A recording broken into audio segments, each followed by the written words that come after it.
That aspect of who we become, which is outside of school, is so much richer now, can be so much richer now if we have access.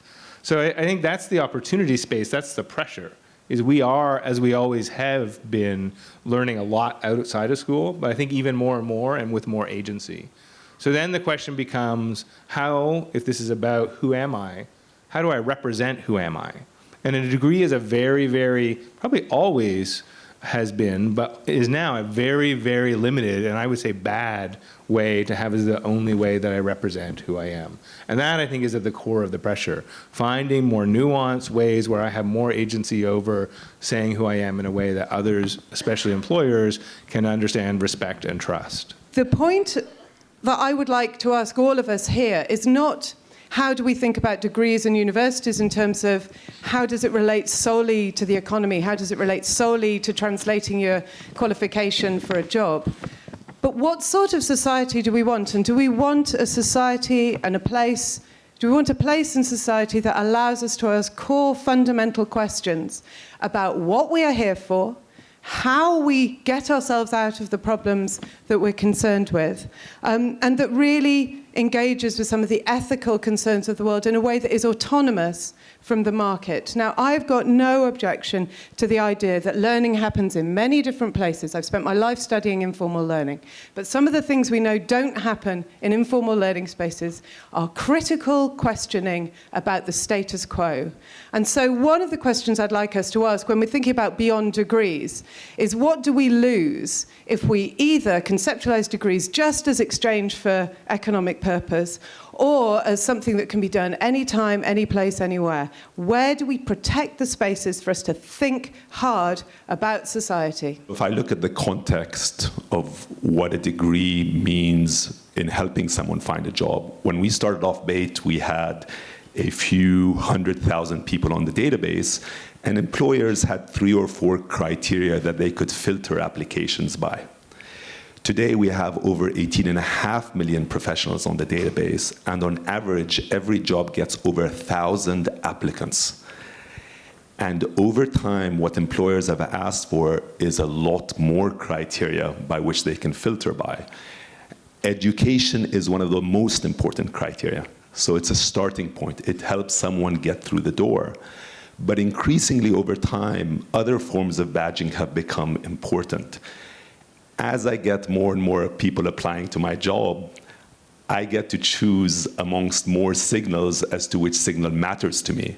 But these additional signals don't come at the exclusion of the initial signal, which is an educational one still in the region, which is high on everyone's priority list. I think I want to make a comment that there's a difference between credentialing and education.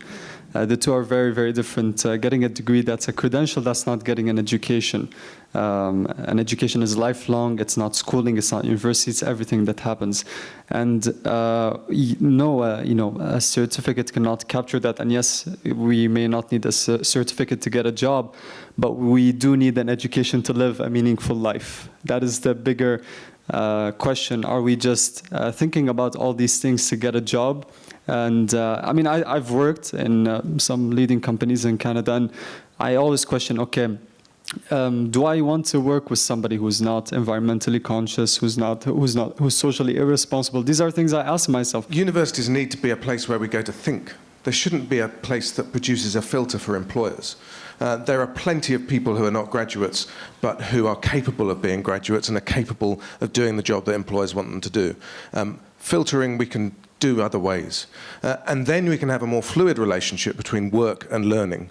And we spend time coming out of work and going back to a place where we can just think more independently, as Professor Facer pointed out. Whether or not I think they should or shouldn't be, they are. And I think that just the de facto answer right now is employers, because they're spoiled with so much choice in massive unemployment situations, can filter any which way they want to. And one of the most basic ways they do currently is through education. Now, we can argue about whether or not that's a right or wrong way of doing things, But the pressure is on people who want to get employed in today's world to try and get as many of these degrees as possible in order to stand out from the crowd. What we tend to do is we conflate the economic and the educational.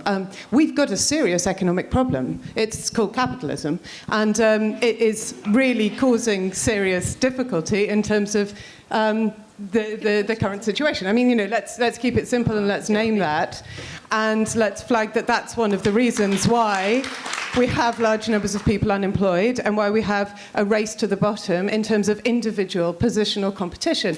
And that is driving the construction of education simply this is entirely economically unsustainable because there's a limit to how much debt you can rack up in order to do that before, frankly, you're not buying any goods anymore. So we've got a real problem around that. I actually have a pointed question for you as an employer, not as a person who runs an employment site. Is if I'm an engineer who applies for a job with you, and I've got kick-ass code, and I can show you what I built, do you really care if I have a degree?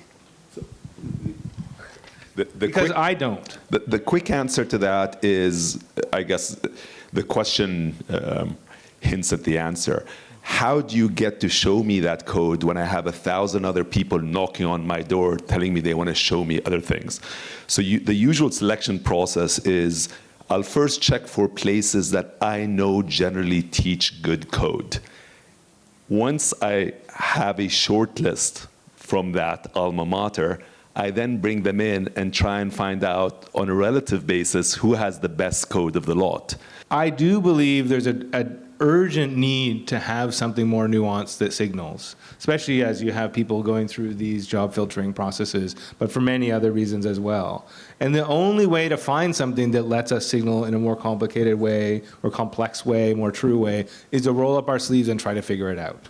So that's the thing that is going on with the badges, piece of it, why we're involved in it, but many other things. And that's actually something I like about WISE. There are people here who are rolling up their sleeves to try to figure it out, and that's the place we should be. We need to be aware that all of this stuff drops into pre-existing social relationships, networks, and existing inequalities. And sometimes what we're trying to fix, we put onto education. Education, please will you sort all of these problems? Education cannot sort all of our problems. This is a fantasy projection.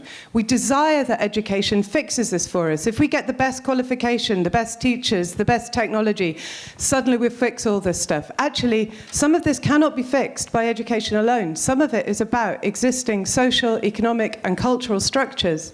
And we need to ask ourselves why we're not talking about those and addressing those questions, and why do we keep asking education to fix stuff that is actually fundamentally outside of it? You've touched upon something we wanted to discuss today but couldn't, which is the role of the private sector and the employers, and what is their role in helping develop and deliver all of these new things that we need. Because God knows if we had government officials in this room and we were talking about yet more things above degrees, they're going to be thinking, who's going to fund all this stuff? Who's going to fund lifelong learning? We can't fund 4 years of learning yet. And the private sector going to pay for it? You guys want to take more debt? I was reading a book called Learning in Likely Places, Apprenticeship in Japan, and it's a series of case studies about this before coming here in preparation for this panel. And I think this is very interesting because it's attention to the learner at its best. You know, I've tried online learning and it's very beneficial. I've gone through the university system, it's great, but there's nothing like apprenticeship. Really, when you get this attention over 10 years, not 4 years, over a lifetime, that's really an interesting place to look for, and it changes you. And if you want to see a beautiful example of that, watch Jiro Dreams of Sushi, and you can see how 8 years of practice transforms a human being. And I think this is something that we really need to talk about. To me, the critical piece out of all of this, which then the beyond degrees piece comes back to, is how do we think about education as something which is about agency, about citizenship, about being able to shape our lives, and then how do we enable that? Because that is something that is critical, easily gets lost, but then it is also the thing that feeds back into the kind of employees we want, right? I mean, it does for me, not to try to make it all magically tie up in a bow, the ability to make choices and have agency over what I want my life to be like, how I can relate to technology, are also the things in the kinds of jobs we need, whether those are the informal jobs in Peru or an engineer that you need to be creative, building building your site, that is about somebody who has confidence, agency, and opportunity, and can, in many of the ways that you talked about, shape their lives. I think we all agree that the representation of learning today with a piece of paper is not a great representation. It doesn't tell us much about what a human being has actually learned or what they can do. And so I don't want to discount what various educational institutions allow us to do, or various forms of training. I think the question now, is there a better way to represent that in order for a job seeker to shine in a crowded marketplace and for an employer to actually pick the best professional that they require? And I think with today's technologies, there are far better ways to represent what someone is capable of than a piece of paper with a seal on it. And I think the change that we're going to see is not the death of the degree, but the added dimensions that are possible to any degree, and they're possible because of the advent of technologies that let us represent ourselves far more accurately than we've ever been able to. To finish off, I want to say I don't believe in throwing out everything that we had from the 19th and 20th centuries. In particular, I go back to Dewey, and I think the Deweyan notion of education and change was that pragmatism was the way forward. In other words, action and reflection combined. I think the big challenge that we're facing now is to construct the institutions that enable us both to act and to reflect at the same time. And I think we are actually making some progress there. And the other old idea that I want to return to is Gandhi's ideas of village schools. And Gandhi always said, basically, you have to have self-funding village schools if you want the education that you're in control of, as opposed to the one that somebody else pays for and imposes on you. So I think addressing the question of what the economic model of this new way of combining reflection and action is at the core of what we're doing. And I have to say, I think some of the most promising examples lie in the very old idea of the cooperative movement. We have 1 in 9 people of us around the world are involved in a cooperative in one form or another, and that gets us away from an opposition between state and market, and it starts saying, how do we construct institutions that allow us to act, to generate income and well-being for ourselves? Can you imagine a situation where students came out of degrees not only having learnt history, philosophy, theology, whatever it might be, but also the capacity to act in and on the world and change their environment without having £50,000 worth of debt at the end of it?